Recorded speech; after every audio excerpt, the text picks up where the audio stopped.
সাধারণ মানুষ তো বহু দূরের কথা, বাংলাদেশের 1999 জন হুজুরি ধর্ম বুঝে না। আজকে হুজুরদেরকে রাজনীতি শিখায় ছাড়বো ইনশাল্লাহ। বাংলাদেশে রাজনীতিবিদ আছে না, এদেরকে রাজনীতি শিখাবো। আপনি চুপ করে বসে থাকবেন। রাজনীতি হতে হবে রাসূলের রাজনীতি, প্রচলিত পচা রাজনীতি নয়। রাজনীতি কিসের রাজনীতি হতে হবে? কার? মুহাম্মদ সাল্লাল্লাহু আলাইহি ওয়াসাল্লামের রাজনীতি হতে হবে। রাজনীতি করা ফরজ, রাজনীতি করা কি ফরজ, তবে অবশ্যই সেটা মুহাম্মদ সাল্লাল্লাহু আলাইহি ওয়াসাল্লামের রাজনীতি। আর বর্তমান বাংলাদেশে যে রাজনীতি আছে এটা টোটালি হারাম রাজনীতি একটা। আগে বুঝেন তারপরে ঠিক। আজকে রাজনীতি বুঝায় সারবো। চাঁপাইনবাবগঞ্জের মানুষকে রাজনীতি শিখা আজকে শিখতে হবে ইনশাআল্লাহ, শিখা লাগবে।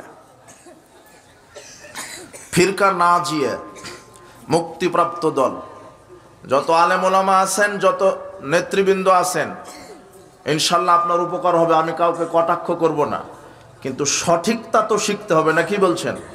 সঠিক যেটা সেটা শিখতে হবে। রাজনীতি করতে নিষেধ নাই। কার রাজনীতি করা লাগবে?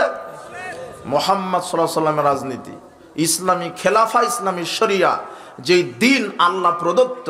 কোন মানুষের বানানো কোন দিন আমরা মানতে রাজি নই। মানুষের দিন আমরা মানব না, মানুষের মতবাদ আমরা মানব না, মানুষের তৈরি করা মতবাদ মানব না।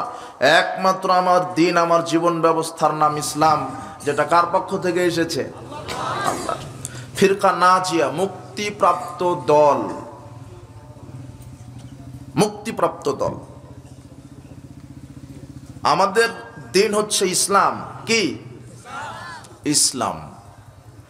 কিন্তু ইসলামের ভিতরে অনেক দল ফিরকা ঢুকেছে, তাই না? আল্লাহ সুবহানাহু ওয়া তাআলা বলছেন সূরা আনাম 159 নম্বর আয়াত, ইন্নাল্লাযীনা ফাররাকু দীনাহুম ওয়া কানু শিয়া লাস্তা মিনহুম ফি শাই।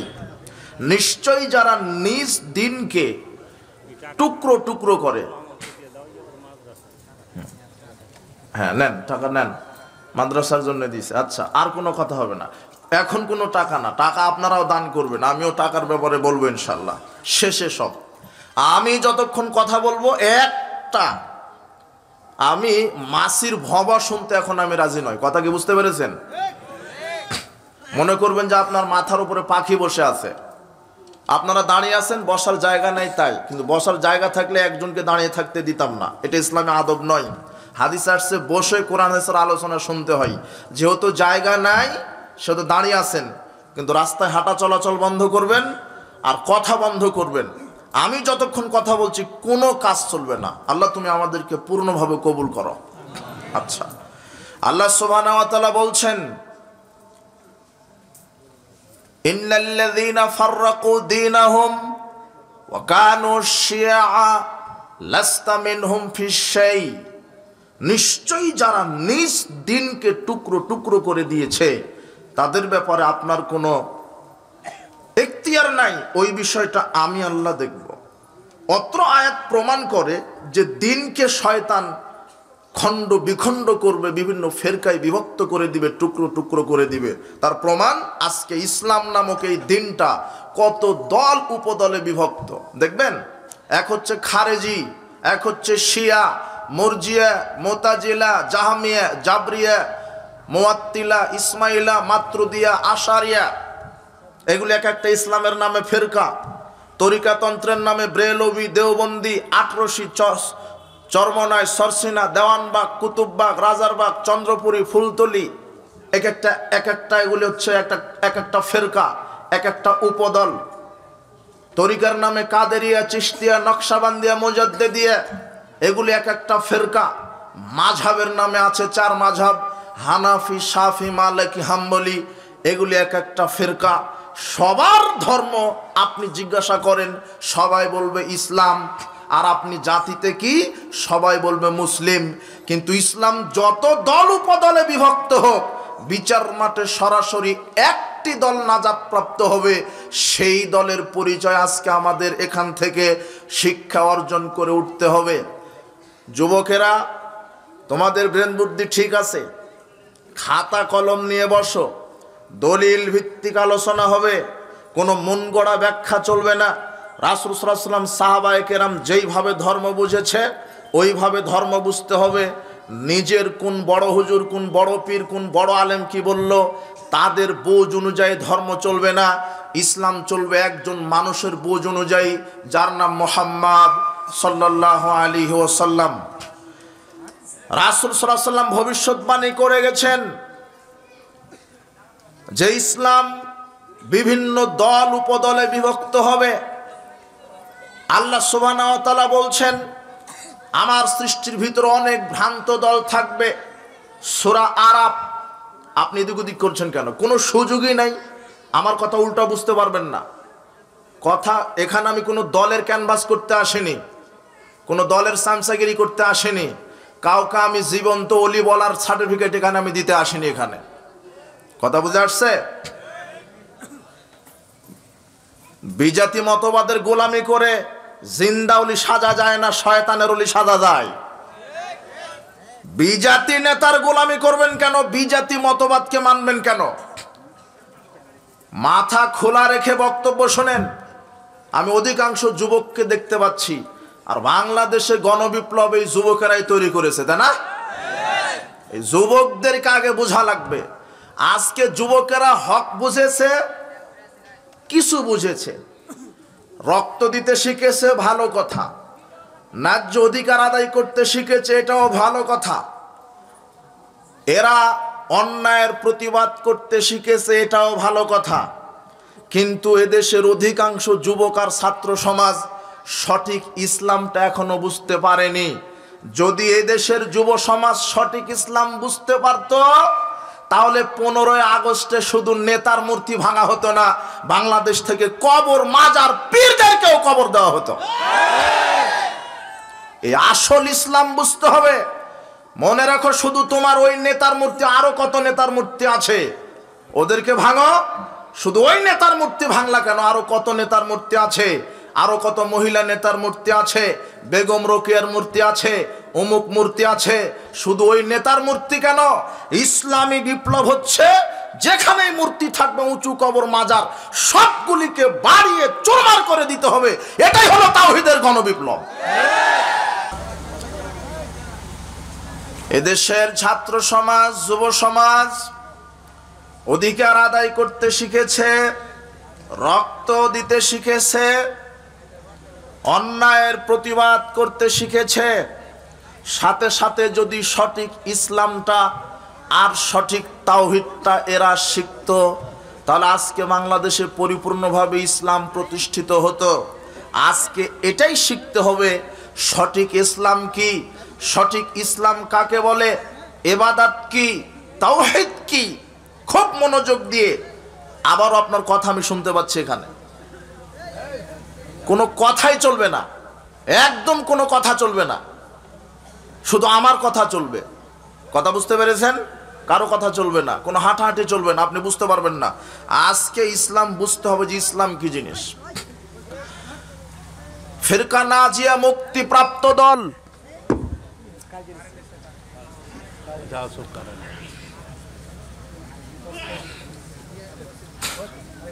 মুক্তিপ্রাপ্ত দল কোনটা?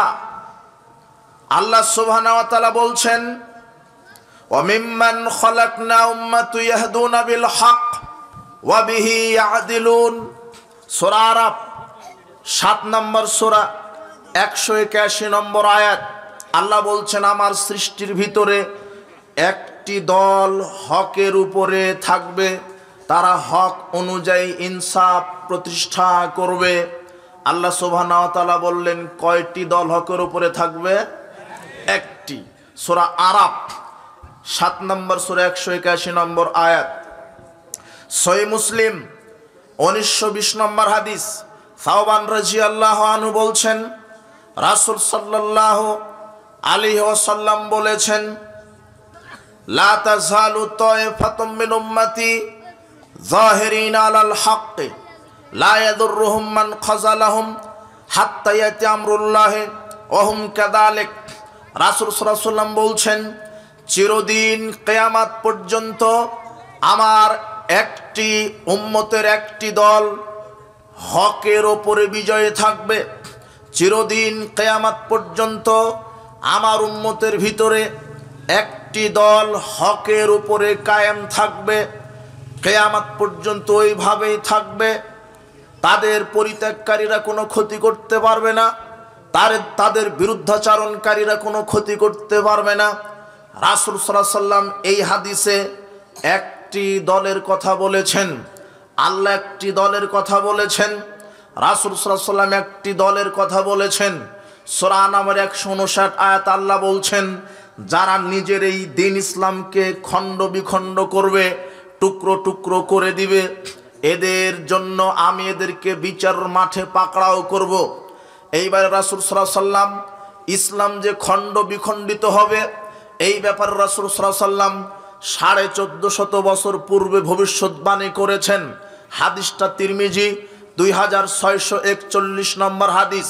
আব্দুল্লাহ ইবনে আমর রাদিয়াল্লাহু আনহু তিনি বলেন, রাসূল সাল্লাল্লাহু আলাইহি ওয়াসাল্লাম বলেছেন, লা ইয়াতিয়ান্না লা উম্মতি মা তালা বানি ইসরাইল, আমার উম্মতের ওই অবস্থা হবে যে অবস্থা বানি ইসরাইল কওমের হয়েছিল। হাজওয়ান নাল বিন নাল, যেমন দুই পায়ের জুতা সমান বানি ইসরাইল জাতি যেমন হবে, আমার মুসলিম উম্মত তেমন হবে। ইহুদি খ্রিস্টান যেমন হবে, আমার মুসলিম উম্মত তেমন হবে। রাসূল সাল্লাল্লাহু আলাইহি সাল্লাম এই কথা বোঝাতে গিয়ে বললেন, হাত্তা ইন কানা মিনহুম মান আতা উম্মাহু আলানিয়া, ইহুদি খ্রিস্টান যদি তার মায়ের সাথে জেনা করে থাকে, লা কানা ফি উম্মতি মা ইয়াসনাউল যালিক, তাহলে মুসলিমরাও তাদের মায়ের সাথে জেনা করে থাকবে। হাদিসের ভাষাটা আপনি লক্ষ্য করুন। এই হাদিসটা জাতিকে বুঝতে হবে। রাসূল সাল্লাল্লাহু আলাইহি সাল্লাম এত কঠিন ভাষা প্রয়োগ করলেন কেন? রাসূল সাল্লাল্লাহু আলাইহি সাল্লাম বলছেন, ইহুদি খ্রিস্টান বানি ইসরাইল জাতি যদি মায়ের সাথে জেনা করে থাকে, যেহেতু ইহুদি খ্রিস্টানের মতো হবে মুসলিম জাতি, ঠিক মুসলমানেরাও মায়ের সাথে জেনা করে থাকবে। তাই তো রাসূল সাল্লাল্লাহু আলাইহি সাল্লাম দুটি পাপের কথা বলে গেছেন। দুটি পাপের ব্যাপারে এত কঠিন ভাষা প্রয়োগ করেছেন। অন্য কোনো পাপের ব্যাপারে রাসূল সাল্লাল্লাহু আলাইহি সাল্লাম এত কঠিন ভাষা প্রয়োগ করেননি। তিনি বলছেন, এক হচ্ছে সুদ খাওয়ার পাপ, এক হচ্ছে মাদক সেবন করার পাপ, অথচ দুটাই মুসলিম জাতিতে আসক্ত। এই দুটা পাপে মুসলিম জাতি বেশি আসক্ত। প্রায় সুদী অর্থনীতিতে বিশ্বাসী, ব্যাংক থেকে লোন নিয়ে সুদী অর্থনীতিতে চাকরি করছে, গাড়ি করছে, বাড়ি করছে, ব্যবসা করছে, ব্যাংকের লোন, এটা সুদ। বাংলাদেশের অর্থনীতি হচ্ছে সুদ। বাংলাদেশের অর্থনীতি হচ্ছে সুদ ভিত্তিক অর্থনীতি, পুঁজিবাদী সুদ ভিত্তিক অর্থনীতি, যার প্রতিষ্ঠাতা হলো ইহুদি। অথচ রাসূল সাল্লাল্লাহু আলাইহি সাল্লাম আল্লাহ সুবহানাহু ওয়া তাআলা বলছেন, ইয়া আইয়ুহাল্লাযিনা আমানু তাকুল্লাহ, হে বিশ্বাসীগণ আল্লাহকে ভয় করো, ওয়ালা তাকুলুর রিবা আদআফাম মুদআফাতান, তোমরা চক্রবৃদ্ধি হারে সুদ ভক্ষণ করো না। হাল্লাল্লাহুল বাই'a ওয়া হারামার রিবা, আল্লাহ বলছেন আমি সুদ হারাম করলাম, ব্যবসাকে হালাল করলাম, সুদ হারাম। রাসূল সাল্লাল্লাহু আলাইহি সাল্লাম বলছেন, দিরহামু রিবা ইয়াকুলহুর রাজুল ওয়া হুয়া ইয়ালামু আসাদ্দু মিন সিত্তাতি সালাসিনা জিনিয়াতান, কোন পুরুষ ব্যক্তি 1 টাকা সুদের সাথে জড়িত থাকে, কোন মুসলিম পুরুষ যদি 1 টাকা সুদের সাথে জড়িত থাকে, রাসূল সাল্লাল্লাহু আলাইহি সাল্লাম বলছেন, আর রিবাউ সাবনা জুজান, সুদের পাপের 70 রকমের পাপ আছে। 1 টাকা সুদ খেলে 70 রকমের পাপ হয়। আইসারুহা আয়ানকা রাজুল উম্মাহু, সবচেয়ে ছোট পাপ হলো নিজের মায়ের সাথে জেনা করা। রাসূল সাল্লাল্লাহু আলাইহি সাল্লাম বলছেন, ইহুদি খ্রিস্টান যদি মায়ের সাথে জেনা করে থাকে, মুসলমানেরাও মায়ের সাথে জেনার মতো পাপ করবে। তার মানে সুদী অর্থনীতিতে যারাই জীবিকা পরিচালনা করছে, এরাই হলো মায়ের সাথে জেনার মতো পাপে লিপ্ত আছে। সুদ হারাম, ব্যাংকের লোন হারাম। বাংলাদেশে যত ব্যাংক ব্যবস্থা আছে প্রায় বলতে কি সবই সুদী অর্থনীতি। সুদে, এই লোন যেটা ব্যাংকের সুদ, এটা ব্যাংক, এটা লোন, এই সুদী অর্থনীতিতে যারা বিশ্বাসী, যারা নিজের জীবন পরিচালনা করছেন, এই সুদ হারাম। সুদ খেলে সবচেয়ে ছোট যেটা পাপ হয়, 36 বার জেনা করলে যেই পাপ হয় তার চাইতে বেশি পাপ হয় সুদের সাথে জড়িত থাকলে 1 টাকা সুদ। আব্দুল্লাহ ইবনে আব্বাস রাদিয়াল্লাহু আনহু বলছেন, রাসূল সাল্লাল্লাহু আলাইহি ওয়াসাল্লাম বলেছেন, আল খামরু উম্মুল ফাওয়াহিশ, মাদক সেবন করা অশ্লীল কাজের মূল, ওয়াকবারুল কাবাইর, সবচেয়ে বড় পাপের মধ্যে এক একটা কাবিরা গুনার মধ্যে এক একটা কাবিরা গুনাহ। যত কাবিরা গুনাহ আছে তার মধ্যে একটা বড় পাপ হচ্ছে মাদক সেবন করা। মাদক সেবন করা, মাদক কি? যেটা খেলে মানুষ মাতাল হয়ে যায়। তারই গাঁজা, ইয়াবা, বিড়ি, সিগারেট, জর্দা, গুল, প্যাথিডিন, বেয়ার, হুইস্কি যা আছে, আপনার জর্দা, বিড়ি, সিগারেট এর ভিতরে মাদক আছে। এগুলি বেশি পরিমাণ খেলে আপনার মাথা ঠিক থাকবে না। জর্দার ভিতরে মাদক আছে, বিড়ি সিগারেটের ভিতরে মাদক আছে, ইয়াবা, বেয়ার, হুইস্কি এগুলি তো মাদক। আপনার জর্দার ভিতরেও মাদক। রাসূল সাল্লাল্লাহু আলাইহি ওয়াসাল্লাম বলছেন, মাসকারা কাসিরুহু ফাকালিলুহু হারাম, যেটা বেশি পরিমাণ খেলে মানুষ মাতলামি করে তার একটা দানা খাওয়াটাও হারাম। আপনি জর্দা খান, বিড়ি খান, সিগারেট খান, আপনি জর্দা খান, পানের সাথে খান, 2 গ্রাম 1 গ্রাম খান, তাই আপনার মাথা পাগলামি করে না। কিন্তু ওই জর্দাটা যদি আপনি একবারে 150-200 গ্রাম খান তাহলে আপনার মাথা ঠিক থাকবে না, আপনিও পাগলামি করবেন। তার মানে যেটা বেশি পরিমাণ খেলে মানুষ মাতাল হয়ে যায় তার অল্পটাও রাসূল সাল্লাল্লাহু আলাইহি ওয়াসাল্লাম হারাম করলেন। কুল্লু মুস্কিরিন খামরিন, কুল্লু খামরিন হারাম, প্রত্যেক নেশাদার দ্রব্য, কুল্লু মুস্কিরিন খামরুন, প্রত্যেক নেশাদার দ্রব্য হচ্ছে মদ, কুল্লু খামরিন হারাম, আর প্রত্যেক মদ হচ্ছে হারাম। যার ভিতরে নেশা আছে সেটাই মদ। তার মানে সিগারেটের ভিতরে নেশা আছে, বিড়ির মধ্যে নেশা আছে, আপনার জর্দা, গুল, আলাপাতা এর মধ্যে নেশা আছে, এগুলি হারাম। ইয়াবা, বেয়ার, প্যাথিডিন, আপনার হিরোইন যা আছে, গাঁজা, তারি এগুলির মধ্যে নেশা আছে, মাদক আছে, এগুলি হারাম। রাসূল সাল্লাল্লাহু আলাইহি ওয়াসাল্লাম বলছেন, ফামাং শারবাহা, যে ব্যক্তি মাদক মুখে দিল, যে ব্যক্তি মদ পান করলো, রাসূল সাল্লাল্লাহু আলাইহি ওয়াসাল্লাম বলছেন, ফামাং শারবাহা, যে ব্যক্তি মাদক মুখে দিল, ওয়াকালা উম্মিহি ওয়া খালাতিহি ওয়া আম্মাতিহি, সে তার মা, খালা, ফুপুর সাথে জিনা করলো। এই যুবকেরা আজকে তওবা করো, আর মরা পর্যন্ত বিড়ি, সিগারেট, গুল, জর্দা মুখে দিবে না। তোমার যদি ঈমানের দাবি থাকে, মায়ের সাথে জেনা করার মতো পাপ করছে, 2টি পাপে, এক হলো সুদখোর, এক হলো মদখোর। এই কথা মুহাম্মদ সাল্লাল্লাহু আলাইহি ওয়াসাল্লাম বলে গেছেন। আমি এই কথাটা বোঝাতে এখানে বলিনি, হাদিসের ইবারত চলে আসলো তাই। এরপরে রাসূল সাল্লাল্লাহু আলাইহি ওয়াসাল্লাম বলছেন হাদিসের শেষের ইবারত, ইন্না বানি ইসরাঈলা তাফাররাকাত আলা সিনতাইন ওয়া সাবিনা মিল্লাতান। রাসূল সাল্লাল্লাহু আলাইহি ওয়াসাল্লাম বলছেন, আমার বানি ইসরাঈলেরা 72 ফেরকায় বিভক্ত হয়েছে। ওয়াতাফতারিকু উম্মতি আলা 73 মিল্লাতান, আর মুসলিম উম্মতেরা বিভক্ত হবে 73 ফেরকায়। কত ফেরকায়? 73 ফেরকায়। আল্লাহ বলছেন কোরআন মাজিদে, যারা দিন ইসলামকে টুকরো টুকরো করে, বর্তমান পৃথিবীতে ইসলামকে টুকরো টুকরো করে অনেক দল উপদল হয়েছে, মৌলিক 73টা ফেরকায় বিভক্ত হবে মুসলমানেরা, কুল্লুহুম ফিন্নার। রাসূল সাল্লাল্লাহু আলাইহি ওয়াসাল্লাম বলছেন 72 দল মুসলিম জাহান্নামে যাবে, ইল্লা মিল্লাতান ওয়াহিদাতান, এক দল মুসলিম, এক ফেরকার মুসলিম, তারা জান্নাতে যাবে। সাহাবীগণ জিজ্ঞাসা করলেন, মান হে রাসূলুল্লাহ, হে আল্লাহর রাসূল, সেই ফেরকা, সেই দল কারা? রাসূল সাল্লাল্লাহু আলাইহি ওয়াসাল্লাম তখন বললেন, মা আনা আলাইহি ওয়া সাহাবী, আমি এবং আমার সাহাবী যার উপরে আছি তার উপরে যারা জীবন যাপন করবে তারা বিচারের মাঠে সরাসরি জান্নাতে চলে যাবে। রাসূল সাল্লাল্লাহু আলাইহি ওয়াসাল্লাম সাহাবায়ে কেরাম কার উপরে ছিলেন? কোরআন এবং হাদিসের উপরে। বলেন তো তারা কার উপরে ছিলেন? কোরআন আর হাদিস। সার্বিক জীবনে আপনাকে কোরআন আর হাদিসের উপরে থাকতে হবে। মুসলিম জাতি বিভিন্ন দল উপদলে বিভক্ত হয়ে যাবে, এর মধ্যে একটি দল হকের উপরে থাকবে, একটি দল নাজাত পাবে বিচার মাঠে সরাসরি। তারা ওরাই যারা সার্বিক জীবনে কোরআন এবং সহিহ হাদিস মেনে চলবে। আপনার এদেশের অধিকাংশ মানুষ ধর্ম আর বৈষয়িক জীবনকে আলাদা করে দেখছে, আলাদা মনে করছে। ইসলাম এক জিনিস, বৈষয়িক আর এক জিনিস, এটা মনে করছে।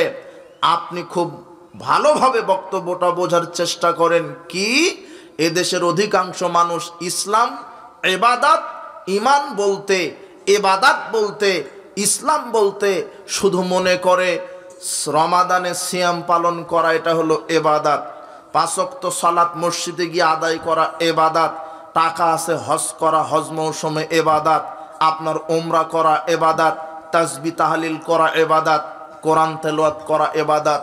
জি না, শুধু এগুলির নাম ইবাদত নয়, শুধু সালাতের নাম ইবাদত নয়, শুধু সিয়ামের নাম ইবাদত নয়, শুধু হজ করার নাম ইবাদত নয়, শুধু তাসবিহ পাঠ করার নাম ইবাদত নয়, শুধু কোরআন খতমের নাম ইবাদত নয়। ইবাদত কাকে বলে? ইবাদত কাকে বলে? ইবাদতের সংজ্ঞা কি? এক বাক্যে সংজ্ঞা আপনাকে মুখস্থ করে উঠতে হবে এখান থেকে। ইবাদত কাকে বলে? ইসলাম কাকে বলে? উত্তর, একজন মানুষ জন্ম থেকে মরা পর্যন্ত, একজন মানুষ জন্ম থেকে মরা পর্যন্ত যা কিছু করতে চাচ্ছে সেখানে একজন সত্তার বিধান অনুযায়ী করতে হবে, একমাত্র আল্লাহর বিধান অনুযায়ী করতে হবে। এর নাম হলো ইবাদত। ইবাদত কাকে বলে? মৃত্যু পর্যন্ত যা কিছু করবে আল্লাহর বিধান অনুযায়ী করবে, এর নাম ইবাদত। আল্লাহর পক্ষ থেকে যেই জীবন বিধান এসেছে সেটা হলো ইসলাম। ইসলাম সর্বক্ষেত্রে মেনে নিতে হবে, শুধু মসজিদে নয়, শুধু মাদ্রাসায় নয়, শুধু কাবা ঘরে নয়, শুধু রমাদানে ইসলাম মানলে হবে না। আপনাকে সালাত আদায় করতে হবে আল্লাহর বিধানে, সিয়াম রাখতে হবে আল্লাহর বিধানে, ব্যবসাও করতে হবে কার বিধানে? আল্লাহর বিধানে। আল্লাহর পক্ষ থেকে মনোনীত জীবন ব্যবস্থা ইসলাম। দেখেন আল্লাহ বলছেন সূরা ইমরান 19 নম্বর আয়াত, ইন্নাদ-দীনা ইনদাল্লাহিল ইসলাম। আল্লাহর পক্ষ থেকে মনোনীত জীবন ব্যবস্থা হলো ইসলাম। সূরা ইমরানের 85 আয়াতে বলছেন, ওয়া ইয়াবতাগি গায়রাল ইসলামি দীনান ফালা ইউকবালা মিনহু ওয়া হুয়া ফিল আখিরাতি মিনাল খাসিরিন। যারা ইসলাম ব্যতীত অন্য কোনো মতবাদের পূজা করবে, অন্য কোনো মতবাদকে মেনে নিবে, যারা ইসলামকে বাদ দিয়ে অন্য কোনো মতবাদের উপরে নিজের জীবিকা নির্বাহ করবে, তার নিকট থেকে কোনো আমল আমি কবুল করব না, সে বিচার মাঠে ক্ষতিগ্রস্তদের অন্তর্ভুক্ত হবে। এই কথা আল্লাহ বলছেন। সার্বিক জীবন আমাকে কি মেনে নিতে হবে? ইসলাম। শিখেন, আমাকে সার্বিক জীবন ইসলাম মেনে নিতে হবে। আপনি এখনো কিছু বুঝতে পারেননি, এদিক ওদিক তাকানো বন্ধ করেন, কথা বলা বন্ধ করেন। আজকে ইসলামটা কি, ইবাদতটা কি, এটা শিখে এখান থেকে উঠতে হবে। আপনার ধৈর্য কামনা করছি, বিশৃঙ্খলা আপনি পরিহার করেন। আল্লাহ বলছেন, আফাতুমিনুনা বিবাদিল কিতাব ওয়া তাকফুরুনা বিবাদ। তোমরা কি কোরআনের এই ইসলামের কিছু মানবে আর কিছুকে প্রত্যাখ্যান করবে? তোমরা কি ধর্মের এই ইসলামের এই কোরআনের এই দ্বীনের কিছু মানবে আর কিছুকে প্রত্যাখ্যান করবে? ফামা জাযাউ মায়াফআল যালিকা মিনকুম ইল্লা খিজুন ফিল হায়াতিদ দুনিয়া ওয়া ইয়াউমাল কিয়ামাতি ইউরাদ্দুনা ইলা আশাদ্দিল আযাব। আল্লাহ বলছেন, যারা ইসলামের কিছু মানে আর কিছু মানে না, এদেরকে দুনিয়ার জীবনে এরা লাঞ্ছনায় পড়বে, আর কিয়ামতের দিন আমি এদেরকে কঠিন আযাবে নিক্ষেপ করব। তার মানে ইসলাম মানতে হলে সার্বিক জীবন ইসলাম মানতে হবে। আপনি এখনো বুঝেননি, আপনি যা কিছু করবেন সেখানে ইসলাম মানতে হবে, সেখানে ইসলামের বিধান আছে। আপনি কি করতে চাচ্ছেন? আপনি ঘুমাতে যাবেন, সেখানে আল্লাহর বিধান আছে। আল্লাহুম্মা বিসমিকা আমুতু ওয়া আহইয়া, এটা আল্লাহর বিধান। ডান কাতে ঘুমাতে হবে, এটা আল্লাহর বিধান। ঘুম থেকে ওঠার পরে বলতে হবে আলহামদুলিল্লাহিল্লাযী আহইয়ানা বাদা মা আমাতানা ওয়া ইলাইহিন নুশুর, এটা আল্লাহর বিধান। আমি বুঝাতে চাচ্ছি, আপনি মানুষ হিসেবে যা কিছু করবেন সেখানে আল্লাহর বিধান আছে। ঘুমাতে যাবেন কিভাবে, ঘুম থেকে উঠবেন কিভাবে, খাওয়ার শুরুতে কি বলবেন, আল্লাহর বিধান আছে। খাওয়া শেষ করবেন কিভাবে, আল্লাহর বিধান আছে। পোশাক গায়ে দিবেন কিভাবে, ওখানে আল্লাহর বিধান আছে। আপনি জুতা পায়ে দিবেন কিভাবে, ওখানে আল্লাহর বিধান আছে। জুতা পায়ে দেওয়ার সময়তে ডান পা আগে ঢুকাতে হবে বিসমিল্লাহ বলে, আল খোলার সময়তে বাম পা আগে খুলতে হবে, পরে ডান পা খুলতে হবে। এটাও রাসূল সাল্লাল্লাহু আলাইহি ওয়াসাল্লাম বলে দিলেন। রাসূল সাল্লাল্লাহু আলাইহি ওয়াসাল্লাম পোশাক গায়ে দেওয়ার বিধানও বলে দিলেন। ডান হাতলটা আগে ঢুকিয়ে পোশাক গায়ে দিতে হবে। আলহামদুলিল্লাহিল্লাযী কাসানি হাযা ওয়া রাযাকানিহি মিন গায়রি হাওলিন মিন্নি ওয়ালা কুওয়া, এটা হলো দোয়া পোশাক গায়ে দেওয়ার। আপনি জানেন না ওটা আপনার ব্যর্থতা, কিন্তু আপনি যা কিছু করছেন সেখানে কার পক্ষ থেকে বিধান দেওয়া আছে? আল্লাহর পক্ষ থেকে।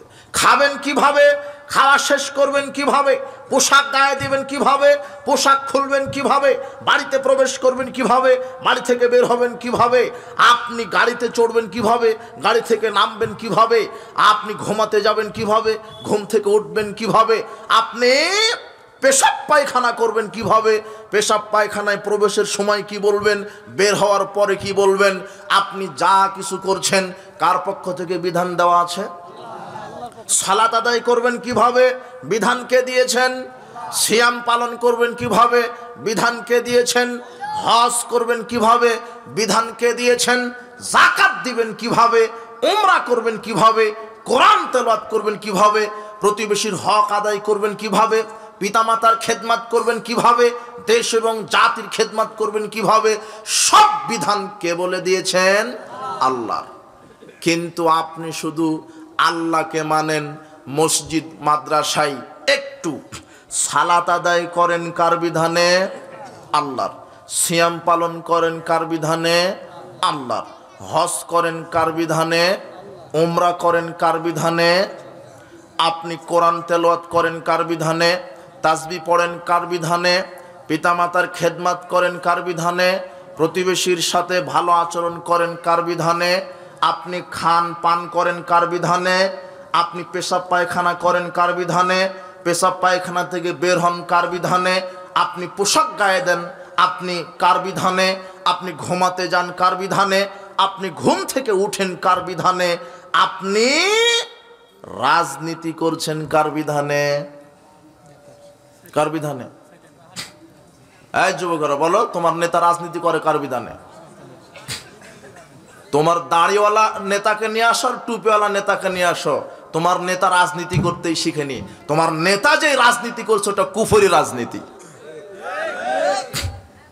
তোমার নেতা শুধু মনে করেছে ইসলাম মানে শুধু মসজিদে নম নম করার নাম। তোমার নেতা শুধু মনে করেছে ইসলাম মানে হজ মৌসুমে হজ করার নাম। তোমার নেতা মনে করেছে ইসলাম মানে রমাদানে সিয়াম পালন করার নাম। তোমার নেতা মনে করেছে ইসলাম মানে মসজিদে গিয়ে 5 ওয়াক্ত সালাত আদায় করার নাম। ইসলাম মানে শুধু এগুলির নাম নয়। ইসলাম মানে আমি সালাত আদায় করব যার বিধানে, আমাকে রাজনীতিও করতে হবে তার বিধানে। ইসলাম কমপ্লিট কোড অফ লাইফ। ইসলাম পরিপূর্ণ জীবন বিধান, সার্বজনীন জীবন বিধান। ইসলাম সার্বজনীন জীবন বিধান।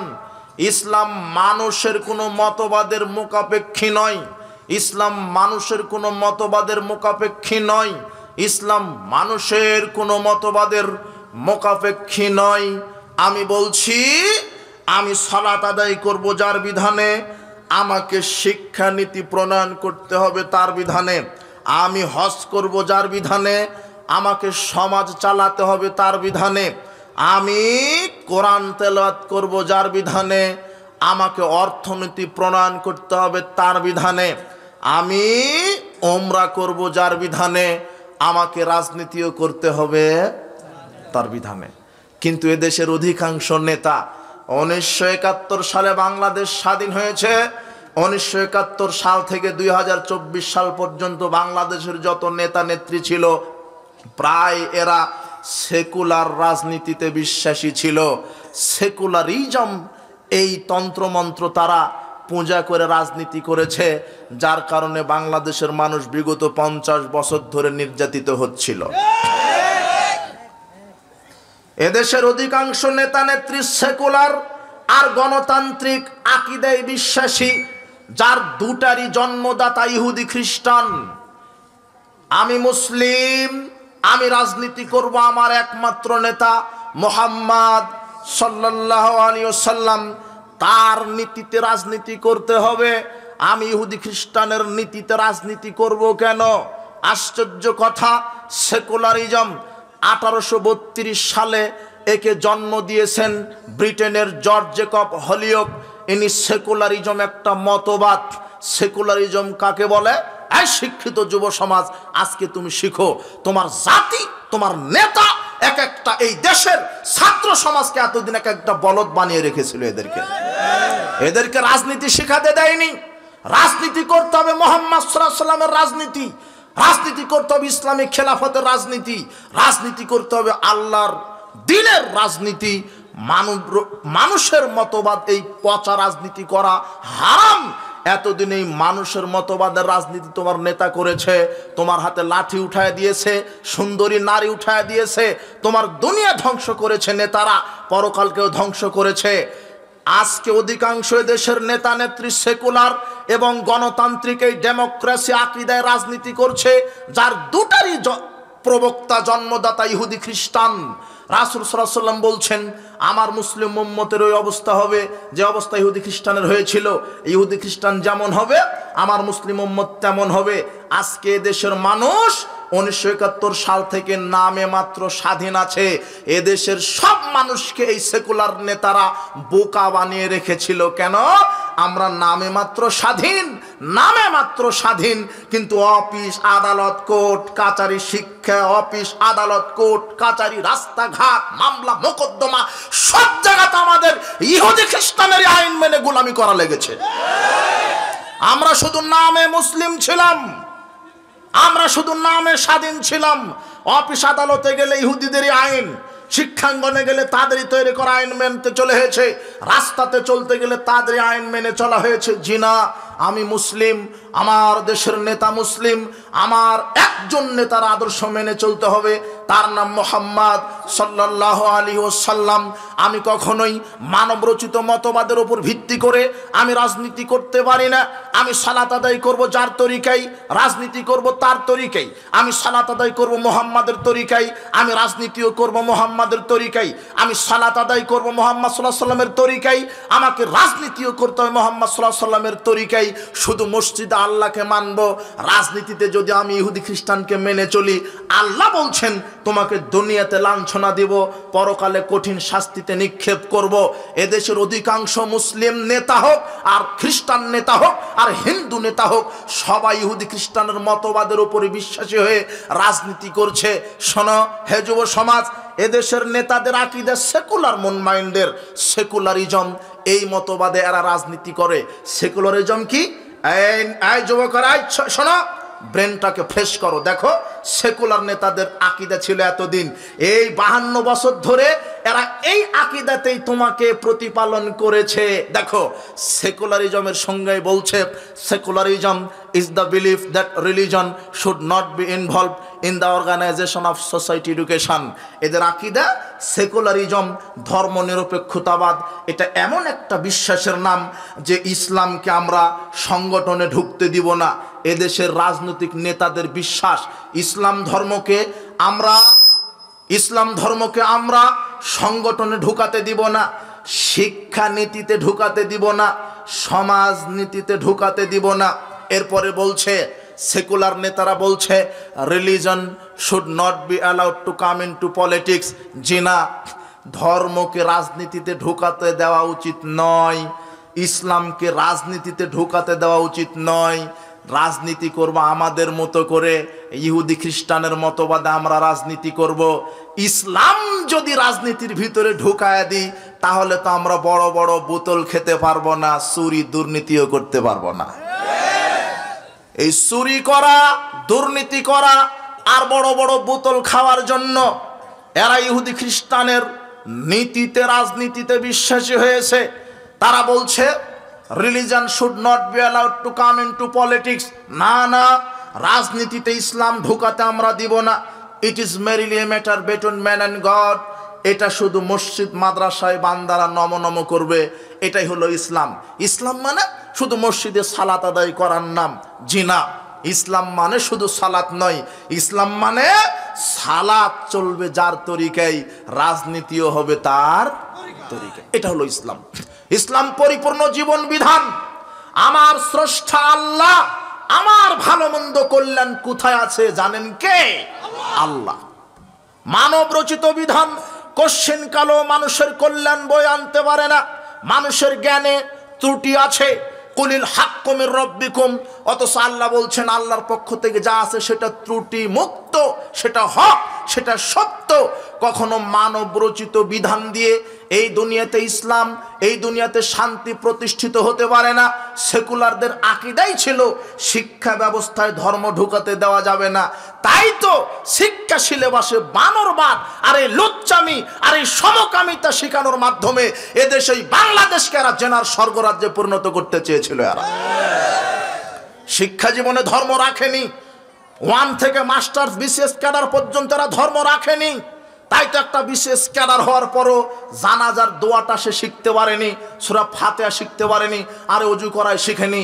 আর তুমি যেই নেতার ক্যানভাস করে বেড়াও, ও ওযু করা জানে না, তোমাকে কি শিখাবে ও? তুমি ওই নেতার পেছনে ছুটো কেন? যেই নেতার মুখে দাড়ি নাই, প্যান্ট টাকনোর নিচে কত নারীর সাথে জেনার সম্পর্ক আছে। যেই নেতা শুধু তোমাকে দুনিয়া পূজারি শিখায়, সালাতের কথা বলে না, সিএমের কথা বলে না, ইসলামের কথা বলে না, এই নেতার পিছনে ছুটো না। তোমার এই দুনিয়া ধ্বংস হবে যুবক, পরকালও ধ্বংস হবে। তোমাকে শিখাই এই সেকুলারদের আকীদাই এরকম, এদেশের নেতাদের আকীদাই এরকম যে আমরা ইসলামকে রাজনীতিতে ঢুকাতে দিব না, শিক্ষা জীবনে ঢুকাতে দিব না। অর্থনীতিতে যদি ঢুকাতে দিই তাহলে সুদ তো হারাম হয়ে যাবে। সামাজিক ব্যবস্থায় যদি ইসলামে ঢুকাতে দিই তাহলে তো আমাদের মেয়ে, এদেশের নারীকে উলঙ্গ করে ঘুরতে দেওয়া যাবে না। উলঙ্গ করে ঘুরাবে। নারী ক্ষমতায়নের নামে নারীকে রাস্তায় নেমে দিয়েছে।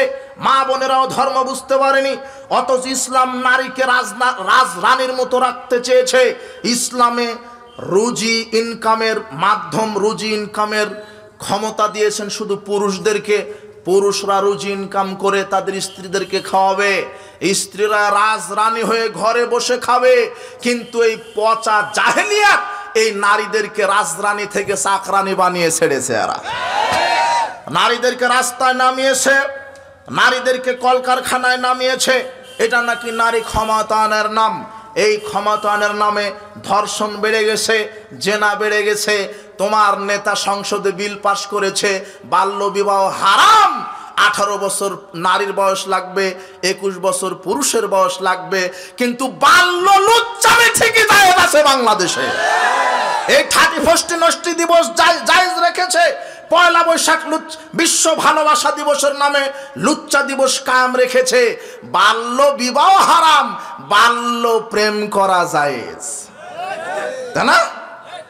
তোমার এই লুচ্চা নেতাদের আকীদাই ছিল বিবাহ করা যাবে না, কিন্তু লুচ্চামি করা যাবে।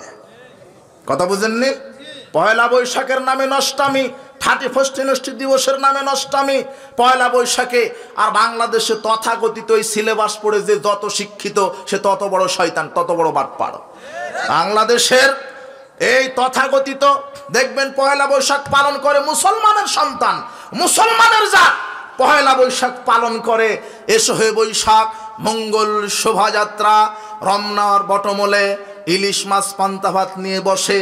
পান্তা ভাত ইলিশ মাছ দিয়ে খাওয়ার পরে দেখেন, আপনি দেখেন কিনা, আমরা তো দেখি, ও মুসলমান, ওর চেহারা সুন্দর, আল্লাহ কত সুন্দর ওকে সৃষ্টি করেছে। ও তারপরও মানুষ হিসেবে সন্তুষ্ট না।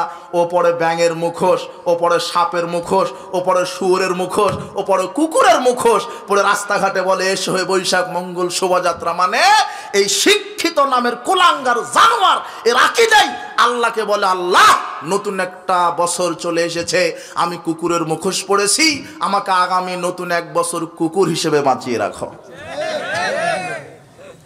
ও মুসলিমের বাচ্চা, ও কেন কুকুরের মুখোশ পড়ে রাস্তায় নামবে? আপনার মেয়ে কেন লুচ্চামি করবে? বিশ্ব বেহায়া দিবস কেন? মুসলমানের জন্য একটা দিন ভালোবাসা দিবস পালন করার জায়েজ নাই। মুসলমানদের একটা দিন নয়, আল্লাহ মুসলমানদের প্রত্যেকটা দিন ভালোবাসার দিন করে দিয়েছেন। আমি আমার বোনকে ভালোবাসবো, আমি আমার মাকে ভালোবাসবো, আমি আমার স্ত্রীকে ভালোবাসবো, আমি আমার পিতাকে ভালোবাসবো, আমি আমার প্রতিবেশীকে ভালোবাসবো, আমি আমার দেশ এবং কল্যাণের জন্য যারা কাজ করছে তাদেরকে ভালোবাসবো। মুসলমানের প্রত্যেকটা দিন হবে ভালোবাসা। একটা দিন কেন ভালোবাসা উদযাপন করতে হবে? আরে বিশ্ব ভালোবাসা দিবস, বিশ্ব বেহায়া দিবস তো তারা পালন করবে যাদের ওই গাভীটা জানে না তার বাছুর কোন ষাঁড়ের বীজের তৈরি। ওটা আমেরিকা ব্রিটেন পালন করবে যাদের সার্টিফিকেটে বাপের নাম লিখতে পারে না, মায়ের নাম লেখা লাগে কেন? মায়ের জানা নাই কোন বীজে ওই সন্তান তৈরি। এদের ভালোবাসা দরকার, বেহায়া দিবস দরকার। মুসলমানের বিশ্ব বেহায়া দিবসের সাথে অপরিমাণ সম্পর্ক থাকতে পারে না। বিশ্ব বেহায়া দিবসকে কবর দাও, এই লুচ্চামি দিবসকে কবর দাও। 31st নষ্টি দিবস তারা পালন করবে। আমার প্রত্যেকটা দিন কল্যাণের, আমার প্রত্যেকটা দিন অকল্যাণের, কল্যাণের মালিক কে? আল্লাহ। বলছিলাম এই দেশের অধিকাংশ পলিটিক্স ক্ষেত্রটাই হচ্ছে মানুষকে মুশরিক বানানো, জেনাকার বানানো, জাহেলিয়াত শিক্ষা দেওয়ার রাজনীতি। এই কুফরের রাজনীতিতে বিশ্বাসী করা যাবে না, বিশ্বাসী হওয়া যাবে না। এদেশের অধিকাংশ রাজনীতিবিদ এই আকীদার, এরা শিক্ষা জীবনে রাজনীতি ইসলামকে ঢুকাতে দেয়নি, এরা সমাজ ইসলামকে ঢুকাতে দেয়নি, এরা অর্থনীতিতে ইসলামকে ঢুকাতে দেয়নি। অধিকাংশ মানুষ সেকুলার আর এই ডেমোক্রেসি রাজনীতিতে বিশ্বাসী। ডেমোক্রেসির প্রবক্তা হচ্ছেন আব্রাহাম লিঙ্কন, আর ইসলামী রাজনীতির প্রবক্তা হচ্ছেন মুহাম্মদ সাল্লাল্লাহু আলাইহি সাল্লাম। আমি আব্রাহাম লিঙ্কন, এই যুবকরা, তোমরা কি জানো? তোমরা কি কোনোদিন পড়াশোনা করেছো? আব্রাহাম লিঙ্কন কে? তার জন্ম কোথায়? তার মুভমেন্ট কি? তার আকীদা কি? এই ডেমোক্রেসির প্রবক্তা হচ্ছে আব্রাহাম লিঙ্কন। ডেমোক্রেসি, তুমি এই গণতান্ত্রিক রাজনীতির পিছনে তুমি ছোট, নেতাদের পিছনে ছোট। তুমি কবে মুশরিক হয়ে গেছো? তুমি কবে কাফের হয়ে গেছো? তোমাকে ইসলাম কে বুঝাবে? আব্রাহাম লিঙ্কন খ্রিস্টানের মতবাদ আমি মানবো কেন?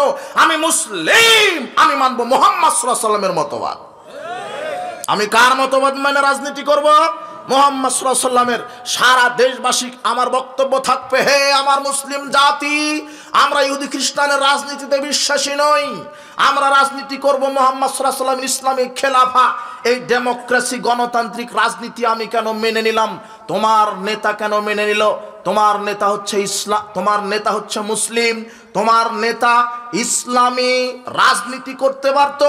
তোমার নেতা গণতান্ত্রিক রাজনীতি কেন করলো?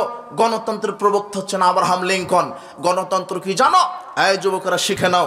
Democracy is the government of the people, by the people and for the people. Democracy হচ্ছে এমন একটা শাসন ব্যবস্থার নাম যেটা মানুষই আইন তৈরি করবে, মানুষকে পরিচালনা করবে। মানুষের প্রভুত্ব ভিত্তিক শাসন ব্যবস্থা হচ্ছে গণতন্ত্র।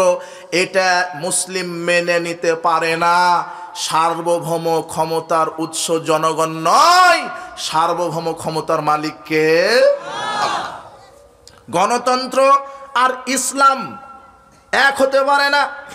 তোমার নেতা গণতান্ত্রিক রাজনীতি করতে পারে না। দেখো, ইসলাম কি, গণতন্ত্র কি? ইসলাম আল্লাহ প্রদত্ত জীবন বিধান, আর গণতন্ত্র মানব রচিত জীবন বিধান। পার্থক্য কি বোঝা যায়? এই যুবকরা বুঝতে পারো?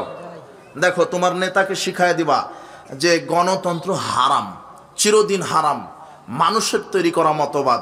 আর আমার মতবাদ হবে ইসলাম, রসুলের তরিকা। গণতন্ত্র মানুষের তৈরি করা, আর ইসলাম আল্লাহ প্রদত্ত। ইসলাম কোথার থেকে? আল্লাহ প্রদত্ত। এক। 2 নম্বর পার্থক্য, গণতন্ত্র হচ্ছে মানুষের তৈরি করা আইন, আর ইসলাম হচ্ছে আল্লাহর ওহী। এটা হচ্ছে ইসলাম। গণতন্ত্রে মানুষ চলবে মানুষের বিধানে, আর ইসলামে মানুষ চলবে কার বিধানে? গণতন্ত্র হচ্ছে মানব রচিত আইন, ইসলাম হচ্ছে আল্লাহ প্রদত্ত আইন।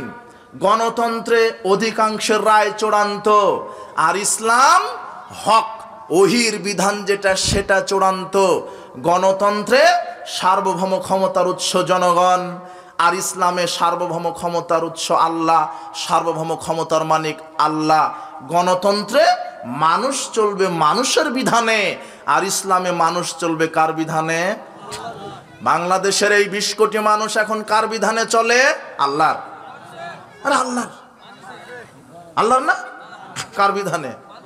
মানুষের। অথচ তোমার নেতা মুসলিম। কথা বুঝতে পারো নি তুমি? তোমার নেতা মুসলিম, তোমার নেতা মোনাফেক। তোমার নেতা মুসলিম না, তোমার নেতা মোনাফেক। আমি চলবো আল্লাহর বিধানে। গণতন্ত্র কুফরি মতবাদ, গণতন্ত্র কুফরি মতবাদ। ডেমোক্রেসি কুফরি মতবাদ, ডেমোক্রেসি কুফরি মতবাদ। এটা হারাম। এর উপরে কোনো মুসলিম এই ডেমোক্রেসি রাজনীতিতে বিশ্বাসী হতে পারে না। আর একটা কথা, গণতন্ত্রের নেতা নির্বাচন হয় ইলেকশনে। গণতন্ত্রের নেতা নির্বাচন হয় কিভাবে? ইলেকশন। আর ইসলামের নেতা নির্বাচন হবে সিলেকশন। কি? এই যুবকরা শিখো, আজকে শিখে যাও। ইসলামের নেতা নির্বাচন হবে সিলেকশন। কি? আর গণতন্ত্রের নেতা নির্বাচন হয় কিভাবে? ইলেকশন। ইলেকশন মানে এই যে পচা ভোটতন্ত্রের পদ্ধতিতে। কথা বুঝতে পারোনি? এই যে প্রচলিত ভোট পদ্ধতি, এটা হলো হারাম। শোনেন, প্রচলিত এই যে ভোট পদ্ধতি, আপনাকে বলছি এইদিকে শোনেন, প্রচলিত যে ভোট পদ্ধতি এটা হলো হারাম। কি করে? কিভাবে হারাম? ইসলামের সিলেকশনে নেতা নির্বাচন হবে। সিলেকশন মানে বাছাই করা। কি করা? বাছাই। সিলেকশনের মাধ্যমে যদি নেতা নির্বাচন করেন তাহলে যোগ্য লোককে আপনি নেতা হিসেবে দেখতে পাবেন। আর ইলেকশনের মাধ্যমে যদি নেতা নির্বাচন করেন তাহলে যত চোর, দুর্নীতিবাজ আর ডাকাত এদেরকে নেতা হিসেবে দেখতে পাবেন আপনি। কিভাবে? ইলেকশন শুরু হয়েছে, ভোট পদ্ধতি। ভোট পদ্ধতিতে টাকার খেলা। একটা চেয়ারম্যান হতে 1 কোটি টাকা খরচ করতে হয়। কয় কোটি? 1 কোটি টাকা। অমুককে কিনো, অমুককে গুম কর, অমুককে মারো, আমাকে এই ক্ষমতায় থাকতে হবে। এটা গণতন্ত্র। তার মানে দেখেন ভোট পদ্ধতি, ইলেকশনের কারবার দেখেন। ইলেকশনে অযোগ্য লোক ক্ষমতায় আসে কিভাবে? এই খুঁটিটা আল্লাহ ভীরু, পরহেজগার, আল্লাহ ভীরু, তাকওয়াশীল, পরহেজগার, কোরআন হাদিসের পণ্ডিত, এই খুঁটিটা দাঁড়িয়েছে এমপি পদপ্রার্থী। আর এই খুঁটিটা হলো মুচি, একজন মুচি যে জুতা সেলাই করে, জুতাতে তালি লাগায়, জুতাতে রং দেয়, এ হলো মুচি। এও দাঁড়িয়েছে এমপি পদপ্রার্থীতে। এখন গণতান্ত্রিক এই ভোটার সিস্টেমে নেতা নির্বাচন হচ্ছে, ইলেকশন হচ্ছে। ভোট ভোট হতে হতে হতে হতে দেখা যাচ্ছে যে এই যে আল্লাহ ভীরু, তাকওয়াশীল, পরহেজগার লোকটা 50 জন আলেম, বিজ্ঞ আলেমের ভোট পেয়েছে। 50 জন বিজ্ঞ আলেম এই পরহেজগার লোককে ভোট দিয়েছে। 50 জন লোক একে আলেম নেতা হিসেবে দেখতে চায়, এমপি হিসেবে দেখতে চায়। আর মুসিকে ভোট দিয়েছে 51 জন ম্যাথরে। কে? কতজন ম্যাথর? 51 জন। গণতান্ত্রিক সিস্টেমে তোমার এমপি নেতাকে বলো, বলো নেতাকে? মুচি। এটা হলো গণতান্ত্রিক পদ্ধতি। এই অযোগ্য লোক ক্ষমতা যাবে ভোট বেশি হলে। আর সিলেকশনে যদি হয়, কোনো দিন এদেশের জ্ঞানবান লোক মুসির কথা মুখে নিবে না। সিলেকশন কি? ইসলামের নেতা নির্বাচন কি? ইসলামের নেতা নির্বাচন হলো যোগ্য 10 জন ব্যক্তি এক মঞ্চে বসে একটু গবেষণা চিন্তা করবে, কাকে বাংলাদেশের প্রধানমন্ত্রী বানানো যায়, একটু ভেবে চিনতে তারপরে রায় দিবে। হ্যাঁ, অমুক ব্যক্তি ডিগ্রিধারী, আল্লাহ ভীরু, কোরআন হাদিসের পণ্ডিত, বিজ্ঞ আলেম, আমরা একেই দেখতে চাচ্ছি প্রধানমন্ত্রী হিসেবে। কই নেতা নির্বাচন করতে সময় লাগলো না। এই পরিবেশ তৈরি করতে হবে। বাংলাদেশের 20 কোটি মানুষকে এই বক্তব্যের মাধ্যমে সতর্ক করতে হবে যে আমরা পচা ইহুদি খ্রিস্টানের নীতিতে রাজনীতি করতে চাই না। আমরা ইসলামী খেলাফতের রাজনীতি করতে চাই। আমরা সিলেকশনের মাধ্যমে নেতা দেখতে চাই, ইলেকশনের মাধ্যমে নয়। আপনি এই যে অযোগ্য লোককে ভোট দিয়ে নেতা নির্বাচন করলেন, ভোটের আরেকটা ফজিলত আছে। ভোটের আরেকটা ফজিলত কি জানেন? একেবারে সবচেয়ে বড় ভোটের ফজিলত হচ্ছে আপনি ভোট দিয়ে যাকে নেতা নির্বাচন করেছেন, ও যতদিন নেতা থেকে যত চুরি, ডাকাতি, দুর্নীতি করবে, সবার সমপরিমাণ গুনাহ আপনার খাতাতেও যোগ হবে। না, বোঝেননি মনে হয়। আপনার ভোটেও কি দুর্নীতিবাজ হওয়ার সুযোগ পেয়েছে? কথা বুঝেননি? আপনার ভোটেও মদ খাওয়ার সুযোগ পেয়েছে, আপনার ভোটেও চুরি করার সুযোগ পেয়েছে। ও যা কিছু পাপ করবে সমপরিমাণ পাপ কার যাবে? আপনার আমল নামাতে যাবে। এটা হলো ভোটের ফজিলত। আর সিলেকশনটা কি বলে দিব, অমুক ব্যক্তিকে আমরা, এটা হচ্ছে ইসলামী খেলাফা। এই পরিবেশ তো আহলে হাদিসদের রাজনীতি এটাই, ইমারত এবং খেলাফত। ইমারত এবং খেলাফত এটা হচ্ছে আহলে হাদিসদের রাজনীতি। আপনি বলবেন তাহলে এটা কিভাবে সম্ভব? হ্যাঁ, এটা দাওয়াতি কাজের মাধ্যমে সম্ভব। আমরা দাওয়াতি কাজে আকীদা আমল সংস্কারের মাধ্যমেই এই দেশে ইসলাম প্রতিষ্ঠিত হবে ইনশাআল্লাহ। এটা আহলে হাদিস আলেমেরা বিশ্বাস করে। আকীদা আমল পরিবর্তনের মাধ্যমেই আমরা বিশ্বাস করি নূহ আলাইহিস সালাম 950 বছর দাওয়াত দিয়েছিলেন। আমরাও বিশ্বাস করি এইভাবে দাওয়াত দিতে দিতে যেদিন বাংলাদেশের মানুষ সঠিক ইসলামটা বুঝতে পারবে, সেদিন অটোমেটিক্যালি বাংলাদেশে ইসলাম কায়েম হবে ইনশাআল্লাহ। এইভাবে বুলেট ব্যালটের মাধ্যমে নয়, অমুককে গুম করো, অমুককে হটাও, অমুকের নামে মামলা দাও, এটাই হলো গণতন্ত্রের ফজিলত। জি না, আমরা বিশ্বাস করি ইসলাম কায়েম হবে আকীদা আমল সংস্কার সংশোধনের মাধ্যমে। হে যুব সমাজ, কান খাড়া করে শুনে রাখো, ইসলাম প্রতিষ্ঠিত হবে ইসলামের তরিকায়, ইসলাম প্রতিষ্ঠিত হবে ইসলামের তরিকায়, ইসলাম প্রতিষ্ঠিত হবে রাষ্ট্রীয়ভাবে ইসলামী তরিকায়। ইহুদি খ্রিস্টানের পচা তরিকায় ইসলাম কখনো বাংলাদেশে কায়েম হতে পারে না, সুযোগ নেই। আমি ইসলাম প্রতিষ্ঠিত করব আব্রাহাম লিঙ্কনের পদ্ধতিতে? না, বোঝা যায়নি মনে হয়। ছেলেরা বোঝনি তুমি? আমি ইসলাম প্রতিষ্ঠিত করব আব্রাহাম লিঙ্কনের এই গণতন্ত্রের মাধ্যমে, না মুহাম্মদ সাল্লাল্লাহু আলাইহি ওয়াসাল্লামের ইসলামী খেলাফার মাধ্যমে? কোনটা বোঝো? কিছু ঘেলো আছে তোমার মাথায়? আমি ইসলাম দেখতে চাই তো আব্রাহাম লিঙ্কনের পদ্ধতিতে? তোমার হুজুর 2টা ভোটের লোভে মণ্ডপ উদ্বোধন করতে চলে গেছে তোমার হুজুর। শোনো, ইব্রাহিম আলাইহিস সালাম মণ্ডপে গেছেন মূর্তি ভেঙে ফেলার জন্য, আর তোমার নেতা মণ্ডপে যায় মূর্তি উদ্বোধন করার জন্য। রাত দিন আকীদার পার্থক্য আছে। তোমার নেতা মণ্ডপে যে গীতা পাঠ করে, আর মুহাম্মদ সাল্লাল্লাহু আলাইহি ওয়াসাল্লাম লাঠি দিয়ে মূর্তি ভেঙে সমান করে দেয়। মোহাম্মদ, তোমার নেতা আবার বলছে যেহেতু আমি সেকুলার রাষ্ট্রের নেতা, সেহেতু আমাকে সবকিছুই মেনে নিতে হবে। আরে গণতান্ত্রিক পদ্ধতিতে যারা বাংলাদেশে নেতা হবে, এরা হবে ঘর জামাই নেতা, এরা হক কথা বলতে পারবে না। তোমার নেতা বলছে জাতীয় সঙ্গীত এটা জাতীয় ইস্যু, কিভাবে আমরা বন্ধ করতে পারবো? জাতীয় সঙ্গীত বন্ধ করতে হবে। আপনি নেতৃত্বের চেয়ারে বসলেন কেন? আপনি মুসলিম, জাতীয় সঙ্গীত শিরকি সঙ্গীত। ওমা তোমার আকাশ তোমার বাতাস আছে, ওটা দুর্গা মার বাতাস নয়, দুর্গা মার আকাশ নয়, ওটা হলো আমার আল্লাহর আকাশ। আমি নেতা, আমাকে বলতে হবে সংসদে, কি জন্য আপনি সেকুলার রাষ্ট্রের নেতা হতে গেলেন কেন? আরে নেতা হওয়ার তো এই প্রপোজটা, নেতা হওয়ার প্রস্তাবটা মুহাম্মদ সাল্লাল্লাহু আলাইহি ওয়াসাল্লামকেও দেওয়া হয়েছিল। আবু জেহেল উতবা সাহেবা গিয়ে বলছেন, আপনি গাড়ি চাবেন, বাড়ি চাবেন, টাকা চাবেন, কি লাগবে আপনার? আমরা নেতা বানিয়ে দেব আপনাকে। গোটা মক্কার আমরা আপনাকে নেতা বানিয়ে দিব। আপনি কি চাইবেন? শুধু শর্তটা কি? আপনি 1 বছর আমাদের মূর্তির পূজা করবেন, আমরা 1 বছর কাবা ঘরের ইবাদত করব। তখন রাসূল বলছেন, না না না না না, আমি তো ঘর জামাই নেতা হতে রাজি নই। কথা বুঝতে পারেনি মনে হয় যুবক?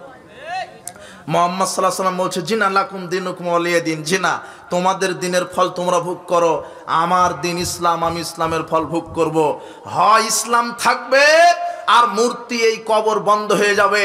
এখন অনেকে বলতে পারে যে আপনি যে বললেন যে মূর্তি ভেঙে দিতে, তো হিন্দুর মণ্ডপে গিয়ে মূর্তি ভেঙে দিতে হবে না। ইসলাম এরকম না। ইসলাম যখন বাংলাদেশ সংবিধানে রাষ্ট্রীয়ভাবে কায়েম হবে, এদেশে হিন্দুরাও বসবাস করবে, খ্রিস্টানেরাও বসবাস করবে। ইসলামের নীতি হবে তখন তাদেরকে জিজিয়া কর দিয়ে বসবাস করতে হবে। তারা জিজিয়া দিয়ে তাদের ধর্ম তারা পালন করুক, তারা মূর্তি পূজা করুক, তারা গরু পূজা করুক, তারা আগুন পূজা করুক, তারা সাপ বেজি পূজা করুক, কোনো সমস্যা নেই।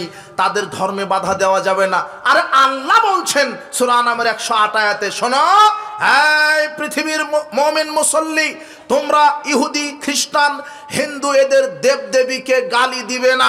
তোমরা যদি তাদের দেবদেবীকে অজ্ঞতাবশত গালি দাও, তারাও অজ্ঞতাবশত তোমাদের আল্লাহকে গালি দিবে। কাজেই তোমরা তাদেরকে গালি দিও না, সঠিকটা প্রচার করো, তাদের মূর্তি ভাঙো না। যদি তারা ট্যাক্স দেয়, যদি তারা কর দেয়, এটা হলো ইসলাম সাম্য সম্প্রীতি সৌহার্দ্যপূর্ণ শান্তির ধর্ম। এদের সবাই বাস করবে, হিন্দু ইহুদি খ্রিস্টান বাস করবে, কর দিয়ে জিজিয়া দিয়ে বাস করবে। যখন ইসলাম রাষ্ট্রীয়ভাবে কায়েম হবে, আমরাও চাই ইসলাম রাষ্ট্রীয়ভাবে কায়েম হোক, রাজনীতি করা ফরজ, রাষ্ট্রীয়ভাবে ইসলাম কায়েম হোক এটা আমরা চাই। আমরা সেটা চাই নবীর তরিকায়। কার তরিকায়? নবীর তরিকায়। এদেশে ইহুদি থাকবে, খ্রিস্টান থাকবে, হিন্দু থাকবে, তারা নিজ নিজ ধর্ম পালন করবে, কিন্তু তাই বলে কোনো মুসলমান বিজাতিদের ধর্মের জন্য 1 সেকেন্ড সময় ব্যয় করতে পারবে না। তোমার নেতা ধর্ম বুঝেনি, তোমার নেতা বলছে মাদ্রাসার ছাত্র দিয়ে মন্দির পাহারা দিব। জি না, কোন মুসলিম জাতি, কোন মুসলিম ব্যক্তি 1 সেকেন্ডের জন্য বিজাতীয় ধর্মকে সাহায্য করতে পারে না। 1 সেকেন্ডের জন্য মূর্তি পাহারা দিবে মুসলমান, এটা কি ভাবা যায়? তোমার নেতা ধর্মই বুঝেনি, তোমার নেতা ধর্মই বুঝেনি, তোমার নেতা ক্ষমতার লোভে, ভোটের লোভে পাগল হয়ে গেছে। এটাই হলো গণতন্ত্রের ফজিলত। কখনো হিন্দু সাজা লাগবে, কখনো খ্রিস্টান সাজা লাগবে, কখনো বৌদ্ধ সাজা লাগবে, কখনো হিজড়া সাজা লাগবে, কখনো ঘর জামাইয়ের ভূমিকা পালন করা লাগবে। এর নাম গণতন্ত্র, ধোঁকাতন্ত্র, ভণ্ডতন্ত্র একটা। কথা বুঝেছেন? কোন মুসলমানের বাচ্চা 1 সেকেন্ডের জন্য হিন্দুদের মূর্তি পাহারা দিতে পারে না, পারে না, পারে না। আমার ছেলেরা মূর্তি পাহারা দিবে মানে হিন্দুরা মারা গেছে নাকি? হিন্দু ধর্ম হিন্দু পালন করবে, ইসলাম আমরা পালন করব। এটা মুসলিম দেশ, এদেশে ইসলাম থাকবে, হিন্দুও থাকবে, তবে হিন্দু থাকবে, খ্রিস্টান থাকবে, সব থাকবে। ইসলাম আমরা চাই ক্ষমতায়, তারা ট্যাক্স দিয়ে, কর দিয়ে থাকবে, তাদের উপর নির্যাতিত হবে না। 1 শ্রেণীর এই কুলাঙ্গার, এই নাফরমানেরা বলছে ইসলাম যদি ক্ষমতায় যায় তাহলে হিন্দুদের কি হবে আর আমাদের স্ত্রীদের কি হবে? ল্যাংটা করে তো আর ঘোরানো যাবে না। মায়ের চাইতে মাসির দরদ কি বেশি এদের। হিন্দুদের কি হবে? হিন্দুরা তাদের ধর্ম মেনে নিবে, তাদের ধর্ম পালন করবে, কোনো বাধা নাই। আল্লাহ বলছেন তাদের ধর্মে বাধা দিবা না। কিন্তু যখন রাষ্ট্রীয়ভাবে ইসলাম কায়েম হয়ে যাবে তখন এদেশে বিজাতিরা থাকবে কি দিয়ে? কর দিয়ে দিবে, তারা স্বাধীনভাবে বসবাস করবে। এটা হলো ইসলাম। এমনকি রাসূল বলছেন মান কাতালা মুআহাদান, যে একজন জিম্মি বিধর্মীকেও যদি কেউ হত্যা করে, আপনি যদি অযথা একটা হিন্দুকে হত্যা করেন, আপনার উপর আল্লাহ জান্নাতকে হারাম করে দিবেন, সে জান্নাতের গন্ধ পাবে না। ইসলাম সবার অধিকার দিয়েছে, কিন্তু তাই বলে ইসলাম, তোমার নেতা হিন্দুদের এখন একটা সংগঠন বানাইছে নাকি? হিন্দু সংগঠন মানে ভোট লাগবেই তোমার নেতার। তোমার নেতাকে বলে দিও ইসলাম কায়েম হবে ইসলামের নীতিতে, গণতন্ত্রের নীতিতে ইসলাম কায়েম হতে পারে না। কথা বুঝেছেন? কি বুঝলেন? বলছে ইসলামী গণতন্ত্র, ট্যাগ লাগায় দিছে। কি গণতন্ত্র? ইসলামী গণতন্ত্র। ইসলামী গণতন্ত্র ট্যাগ লাগা দিলে গণতন্ত্র জায়েজ হয়ে গেল? আমি যদি বলি ইসলামী গাঁজা ফ্যাক্টরি, তার গাঁজা জায়েজ হয়ে যাবে না? ইসলামী আছে যে। কথা বুঝেননি? তাহলে আমি সালাত আদায় করব যার বিধানে, রাজনীতিও করব তার বিধানে। এখন আপনারা আমাদেরকে বলতে পারেন তাহলে আপনারা কিভাবে রাজনীতি করতে চাচ্ছেন? আমাদের রাজনীতি, রাসূল সাল্লাল্লাহু আলাইহি ওয়াসাল্লামের রাজনীতি কি? কোরআন এবং সহিহ হাদিসের দাওয়াত দিতে থাকতে হবে। নূহ আলাইহিস সালাম কত বছর দাওয়াত দিয়েছেন? 950 বছর। আমরা দাওয়াতে বিশ্বাসী, আমরা ব্যালট বুলেট গুলি বোমা হামলাতে বিশ্বাসী না। কথা কি বুঝেছেন? গণতন্ত্র মানে অমুককে হটাও, অমুককে মারো। কেন? এখন যেই অন্তর্বর্তীকালীন সরকার 20-22 জন আছে, এরা ভোটের মাধ্যমে আসছে না সিলেকশনের মাধ্যমে আসছে? তো এইভাবে যদি 1 বছর চলে আপত্তি আছে না? বলছে আর আপত্তি আছে, আমাকে ঘোতাঘুতি করে ক্ষমতায় যেতে হবে, না হলে চুরি করা যাবে না। কথা বুঝেননি? আমাকেই যেতে হবে। এই দেখেন আর কয়েক মাস না যেতে এরা ঠেলাঠেলি লাগায় দিবে। ভোট দেন, ঘোষণা দেন, ঘোষণা দেন, এইদেরকে এখন টেনে নামাবে। কথা বুঝেননি? শোনেন, আর একটা কথা বলে গেলাম, লিখে রাখেন কলমে। আমরা বলছি 17 বছর জুলুমের মধ্যে ছিলাম। অন্তর্বর্তীকালীন সরকার আজকে যদি ঘোষণা দেয় যে আগামীকাল ভোটের মাধ্যমে আমি আবার সরকার নির্বাচন করার সুযোগ দিলাম, বাংলাদেশের মানুষ আবার 2 চোখে দেখতে পাবে যেই লাউ সেই কদু। এক নেতা গেছে, এক জালেম, আর এক জালেম এসে বসবে। তোমার আমল আমরা চিনি না। তুমি দাড়ি টুপে লাগা রাজনীতি করেছো, সুদ বন্ধ করতে পারোনি, তোমাকে চিনা নাই। তুমি নারীর আসলের তলে ঢুকেছো একবার, ওর আসলের তলে ঢুকেছো একবার, অথচ রাসূল সাল্লাল্লাহু আলাইহি ওয়াসাল্লাম বলছেন লা ইউফলিহু কওমুন ওয়া লা ইমরাতুহুম আমরুহুম ইমরাতান, ওই জাতি কশ্চিন কালেও সফল হতে পারে না, কল্যাণ পেতে পারে না যেই জাতির নেতা হয় একটা মহিলা। তোমার নেতা দাড়ি টুপি লাগিয়ে মহিলার আসলের তলে ঘেঁষে ক্যানভাস করেছে তোমার নেতা। তোমার নেত্রীকে বলা হচ্ছে মাদার অফ ডেমোক্রেসি। বেটা কিসের ডেমোক্রেসি? কিসের ডেমোক্রেসি? কাকে গণতন্ত্র শিখাও তুমি? ন্যাশনালিজম বলো তো, কি বললাম? এর হচ্ছে জাতীয়তাবাদ। আর বাংলা কি? এখন তুমি ইতিহাস খুঁজে দেখো জাতীয়তাবাদের প্রবক্তাকে। এক, ইটালির মুসোলিনি, খ্রিস্টান মানুষ। দুই, হিটলার, ইহুদি মানুষ। এই ইহুদি আর খ্রিস্টানের তৈরি করা জাতীয়তাবাদের রাজনীতি তোমার নেতা বিশ্বাসী, তুমি কেন এই রাজনীতি করবে?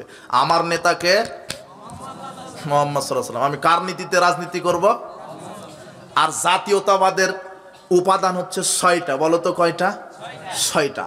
দেখো, বংশ, অঞ্চল, গোত্র, বংশ, অঞ্চল, ভাষা, বর্ণ। কয়টা হলো? ৪টা। শাসনতান্ত্রিক ঐক্য, অর্থনৈতিক ঐক্য। এই জাতীয়তাবাদের এই ৬টা উপাদান, এর মধ্যে কিন্তু ইসলাম নাই। আছে? এই জন্য তোমার নেতার দাড়ি নাই, টুপি নাই। তোমার নেতার দাড়ি টুপি লাগিয়ে রাজনীতি করতে কি হয়? তাহলে তো হিন্দুর ভোট পাবে না যে। আর তোমার দাড়িওয়ালা টুপিওয়ালা নেতা ক্যানভাস করছে হিন্দুর ভোট পাওয়ার জন্য, ওই জন্য তো মন ডুবে গেছে। কথা বুঝেননি? এদেশে তোমার ওই দাড়ি টুপিওয়ালা নেতারাই নেতৃত্ব দিত যদি এই ইহুদি খ্রিস্টানের গণতান্ত্রিক পদ্ধতিতে রাজনীতি না করে রাসূল সাল্লাল্লাহু আলাইহি ওয়াসাল্লামের নীতিতে যদি রাজনীতি করত, ওয়াল্লাহি আল্লাহর কসম বাংলাদেশে এরাই আজকে ইসলামিক খেলাফতে রাজনীতি করত। কিন্তু তোমার নেতা তো তাদের সাথে মিশে গেছে। কথা বুঝতে পারোনি? জাতীয়তাবাদ এটা হলো কুফরি মতবাদ, যার প্রবক্তা হলো হিটলার। হিটলারকে চিনো তোমরা? ৬০ লক্ষ ইহুদিকে মারছে কে? হ্যাঁ। আর ওই জাতীয়তাবাদের আর একটা নাম হচ্ছে ওই হত্যাতন্ত্র, গুমতন্ত্র, মামলাতন্ত্র। তোমার নেত্রী সাবেক নেতা হওয়ার পরেও কি নেতৃত্ব দিয়েছে বিগত বছরগুলিতে? তোমার নেত্রী সাবেক একটা নেতা ছিল বাংলাদেশের, চিফ নেতা থাকার পরেও সিঙ্গাপুরে গিয়ে চিকিৎসা করতে পারে না। এর নাম হলো গণতন্ত্র। কথা বোঝেনি? কি করলো তোমার নেতা? রাজনীতি করে কি করলো? এত বছর রাজনীতি করে কি করলো? বাংলাদেশের সুদ বন্ধ করতে পেরেছে? মাদক বন্ধ করতে পেরেছে? চোরা কারবানি বন্ধ করতে পেরেছে? না, পারবে না। এই গণতন্ত্রটাই তো কুফরি মতবাদ। এখানে সব সমান। আমরা রাজনীতি করব, আমরা ইসলামী রাষ্ট্র চাই। কার তরিকায়? নবীর তরিকায়। কার তরিকায়? নবীর তরিকাটা কি? দাওয়াত দিতে হবে, কোরআন এবং সহিহ হাদিসের দাওয়াত দিতে হবে। বাংলাদেশের ২০ কোটি মানুষকে বোঝাতে হবে যে সালাত আদায় করব যার বিধানে, রাজনীতিও করব। বাংলাদেশের ২০ কোটি মানুষ যদি এই কথাটা বোঝে, কোন কথা বলেন? সালাত আদায় করব যার বিধানে, রাজনীতিও করব। এই ২০ কোটি মানুষ যদি এই স্লোগানটা উঠায়, রাতারাতি ইসলাম প্রতিষ্ঠিত হয়ে যাবে ইনশাআল্লাহ। হবে না? হবে। এটা কোনো ব্যাপারই না। সকল বিধান বাতিল করো, ওহির বিধান কায়েম করো। এই ২০ কোটি মানুষ যদি রাজপথে একটা স্লোগান দেয়, ১ সেকেন্ডের মধ্যে বাংলাদেশে ইসলাম কায়েম হয়ে যাবে ইনশাআল্লাহ। হবে না? হবে। আমাকে স্বপ্ন দেখা লাগবে না পশাতন্ত্রের মাধ্যমে রাজনীতি করার। বলছিলাম যুবকরা বুঝতে পারছো ন্যাশনালিজম কি? এখনো বুঝনি। Nationalism is the desire by group of people who share the same race, culture, etc. to form an independent country.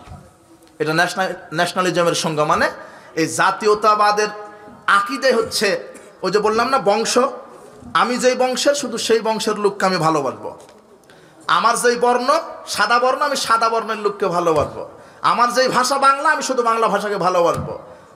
আমার দেশের হিন্দুকে আমি ভালোবাসবো, অন্য দেশের মুসলিমকে আমি ভালোবাসবো না। এটাই হলো জাতীয়তাবাদ। এটা একটা সংকীর্ণতা মতবাদ, সংকীর্ণ মতবাদ। এই মতবাদের সাথে ইসলামের কোনো সম্পর্ক নাই। এগুলো তোমাকে বলবে না তোমার বক্তা। কথা বুঝেছেন? এই জাতীয়তাবাদ, ন্যাশনালিজম, ডেমোক্রেসি। এক কথাই, সোজা কথা শোনেন, আমরা জাতিতে কি এই বলেন, সবাই বলেন, আমরা জাতিতে কি? রাজনীতি করব কার নীতিতে? এদেশের অধিকাংশ মানুষ ভণ্ড, প্রতারক, মুনাফিক। বলছো মুসলিম আর রাজনীতি করছে হিটলারের তৈরি করাতে। হলো এটা হলো? কথা বুঝেননি কথা? আর আমি মুসলিম, আমার নেতাকে মুহাম্মদ সাল্লাল্লাহু আলাইহি ওয়াসাল্লাম, তাহলে আমি কার তরিকায় রাজনীতি করব বলেন আপনারা? আমি রাজনীতি করছি কার তরিকায়? এই যে জাতীয়তাবাদ কার তরিকা? মুহাম্মাদের, তাই না? এই ন্যাশনালিজম কার তরিকা? এটা সেকুলারিজম কার তরিকা? জর্জ জেকব হলিওক, ব্রিটেনের 1832 সালে এই সেকুলারিজম উৎপাদন করেছে, মানে মানুষকে ধর্মহীন করবে। এরপরে কি? ডেমোক্রেসি কার? Nationalism, secularism, democracy. এরপরে আছে কমিউনিজম, সাম্যবাদ, কার্ল মার্কস ও তৈরি করছে এটা। তোমরা কিছু পড়বে কি করে? ওই নাস্তিকেরা শিক্ষা ব্যবস্থায় ঢুকায় দিয়েছিল শুধু নেতার গল্প, কিচ্ছা কাহিনী, আর শিখাই দিয়েছে যে নাচা লাগবে, গান গাওয়া লাগবে, আর ডিম ভাজা লাগবে, আর ভাত রান্না করা লাগবে। এটাই তো শিখাই দিয়েছিল। আজকে পাবনা ঈশ্বরদী কি ওটা পারমাণবিক বিদ্যুৎ কেন্দ্র আছে, জানো? তোমরা জানো? রূপপুর পারমাণবিক বিদ্যুৎ কেন্দ্র। ইঞ্জিনিয়ার কারা? রাশিয়া। পার্বতীপুর কয়লার খনি আছে, ইঞ্জিনিয়ার কারা?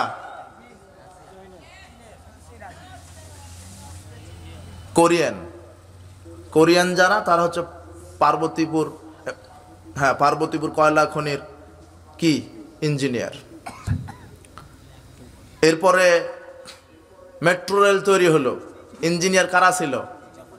জাপান। পদ্মা সেতুর ইঞ্জিনিয়ার কারা ছিল? চায়না। এরা হলো ইঞ্জিনিয়ার। আর বলো তো এদেরকে ডিম ভাইজা দিছে কারা? চা বানায় দিছে কারা? কাপড় ইস্ত্রি করে দিছে কারা? টয়লেট পরিষ্কার করে দিছে কারা? বুঝেছ? এই গণতান্ত্রিক এই সেকুলার নেতারা এটাই চাইছিল, বাংলাদেশের জনসাধারণকে ডিম ভাজা, চা বানানো আর জুতা সেলাই করা শিখাবে, আর তাদের ছেলেদেরকে টাকা খরচ করে লন্ডনে পড়াওয়ার নেতৃত্ব দিবে। মানে এক একটা টাটকা শয়তানি শিক্ষা ব্যবস্থা চালু করেছিল এরা। কথা বুঝনি তুমি? ওদের মাথায় এটাই ঢুকেছিল যে না, এরা শুধু ভাত রান্না করবে, ঝাড়ু দিবে, ইঞ্জিনিয়ার হবে ওরা। কথা বুঝনি তুমি? আবার এই চাঁপাইনবাবগঞ্জ যুব সমাজ, ছাত্র সমাজকে আমি বলে যাচ্ছি, রাস্তায় নামো, আবার নেমে এবারে স্লোগান দাও, আমরা সংসদে 300টা সিট আছে, আমরা এখন দেখতে চাচ্ছি টুপি দাঁড়িয়েওয়ালা আলেম ওলামাদেরকে, আর সংবিধান হিসেবে দেখতে চাচ্ছি কোরআন আর হাদিসকে। এই স্লোগানে মাঠে নামো, না হলে তোমরা এই যে সমন্বয়ক সেজেছ, দুদিন পরে তোমাদেরও পাছার চামড়া থাকবে না, বলে দিলাম। কথা বুঝেছ? যেই খাদে ওরা পালাইছে ওই খাদে তোমাদেরকেও পালাতে হবে। তোমরা শোনো, হে চাঁপাইনবাবগঞ্জের যুবকেরা, ছাত্ররা, যুব সমাজ, তোমরা শোনো, এই মুগ্ধ জীবন দিয়েছে, আবু সাইদ জীবন দিয়েছে, এই লুচ্চা, এই সিনেমাখুর, নাট্যখুর, এই হারামখুরদেরকে মন্ত্রী হওয়ার জন্য নয়। আবু সাইদ জীবন দিয়েছে, মুগ্ধ জীবন দিয়েছে, আর অনেকে জীবন দিয়েছে। এই কি যেন একটা ফারুকি লুচ্চা, এ আবার উপদেষ্টা হলো। চেনো তোমরা? ফারুকি না কি? ওর ফারুকি, সারোয়ার ফারুকি।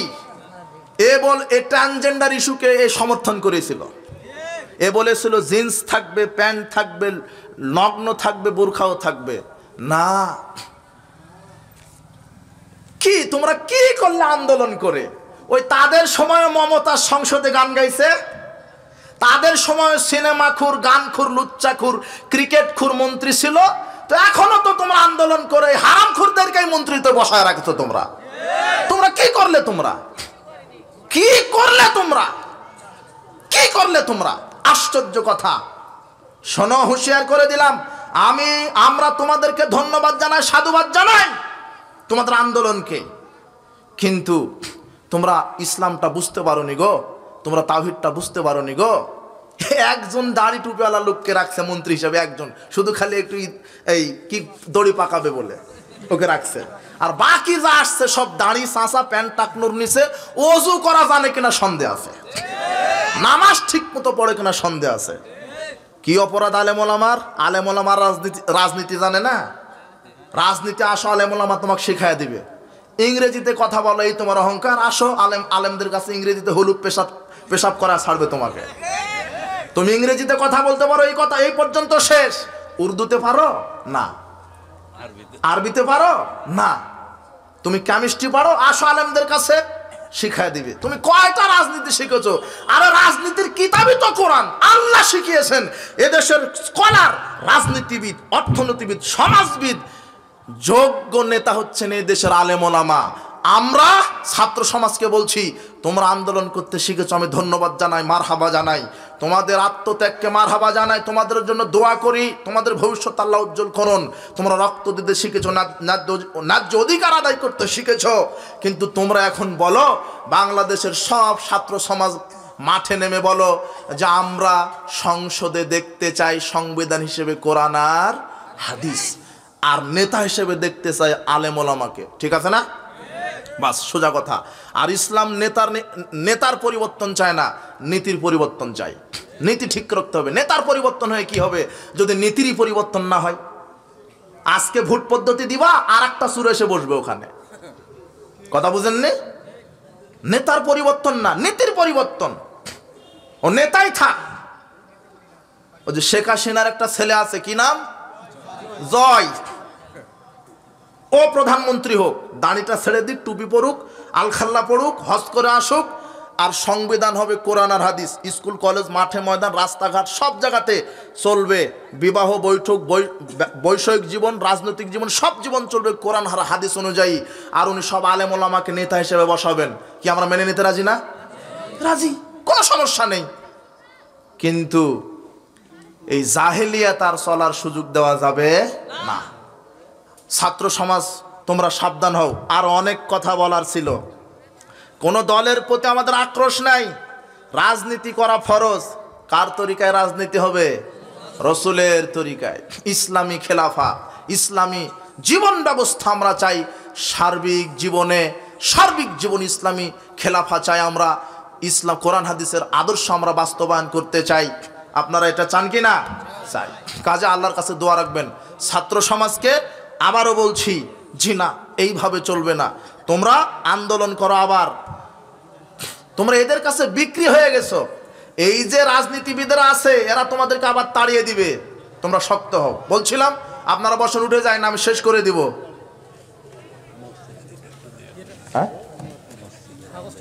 হ্যাঁ,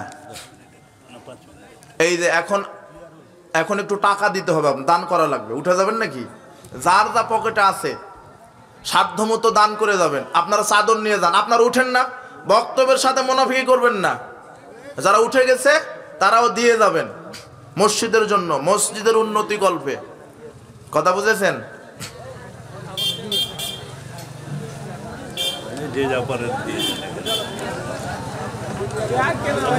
পারেন দিয়ে যান।